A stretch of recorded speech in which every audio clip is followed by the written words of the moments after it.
പഴയ മോഹൻലാലിനെയും ശ്രീനിവാസനെയും പുതിയ കാലത്ത് കാണാൻ കഴിയും വർഷങ്ങൾക്ക് ശേഷം എന്ന ചിത്രത്തിൽ. മോഹൻലാലും ശ്രീനിവാസനും ചേർന്ന നാടോടിക്കാറ്റും ഉദയനാണ് താരവും കണ്ടവർക്ക് അതിൽ നിന്നും പുതിയ തലമുറയിലേക്കുള്ള കുതിച്ചുചാട്ടമാണ് വർഷങ്ങൾക്ക് ശേഷം എന്ന് തോന്നിയേക്കും.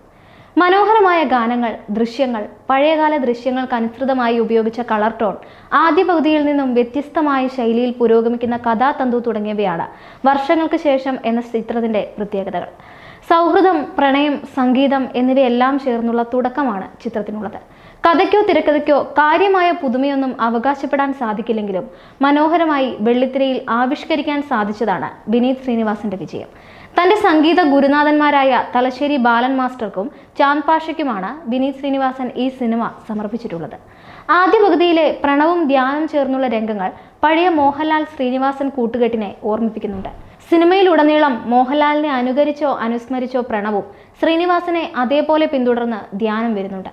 കോടമ്പാക്കം, ഊട്ടി, എറണാകുളം, തലശ്ശേരി, കോയമ്പത്തൂർ തുടങ്ങി വ്യത്യസ്ത ലൊക്കേഷനുകളിലൂടെയാണ് സിനിമ കടന്നുപോകുന്നത്. ധ്യാനിന്റെ വേണുവും പ്രണവിന്റെ മുരളിയും ചേരുന്ന ആദ്യകാലങ്ങൾ തലശ്ശേരിയിലും, പിന്നീട് അവരുടെ വളർച്ചാ കാലഘട്ടം കോടമ്പാക്കത്തും, ഒടുവിലേക്കെത്തുമ്പോൾ ഊട്ടിയും എറണാകുളത്തുമായാണ് സിനിമ സഞ്ചരിക്കുന്നത്. ഇത്രയധികം ലൊക്കേഷനുകളെ അവയുടെ പ്രാധാന്യം ഒട്ടും കുറയ്ക്കാതെ ഇത്തരത്തിൽ ചിത്രീകരിക്കുന്നത് അപൂർവമായാണ് സിനിമയിൽ കാണാറുള്ളത്. മുരളിയും വേണുവും മാത്രം കട്ടയ്ക്ക് കൊണ്ടുപോകുന്നതാണ് ആദ്യ പകുതിയെങ്കിൽ വൻ താരനിരയാൽ സമ്പന്നമാണ് രണ്ടാം പകുതി. തൻ്റെ നാട്ടിൽ നാടകം കളിച്ചു നടന്ന വെറും വേണു പിന്നീട് വേണു കൂത്തുപറമ്പായി വളരുകയും അതിനിടയിൽ നടക്കുന്ന സംഭവഗതികളുമൊക്കെ ചേരുന്ന ഫീൽ ഗുഡ് മൂവിയാണ് വർഷങ്ങൾക്ക് ശേഷം. വിനീത് ശ്രീനിവാസനെ സംബന്ധിച്ചിടത്തോളം കുടുംബ ചിത്രമെന്നും വിളിക്കാം ഈ സിനിമയെ.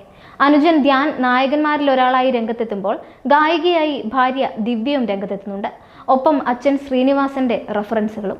സിനിമയിലെ മറ്റൊരു കൗതുകം സംഗീത സംവിധായകന്റെ റോളിൽ നിന്നും നടന്റെ വേഷത്തിലേക്ക് മാറിയ ഷാൻ റഹ്മാനാണ്. കാൽപ്പനികമായി സഞ്ചരിക്കുന്ന ഒന്നാം പകുതിയും യാഥാർത്ഥ്യവും ആക്ഷേപഹാസ്യവും കൂട്ടിക്കലർത്തിയ രണ്ടാം പകുതിയും ചേർന്ന് സിനിമയ്ക്ക് വ്യത്യസ്തമായ മുഖമാണ് നൽകിയിരിക്കുന്നത്.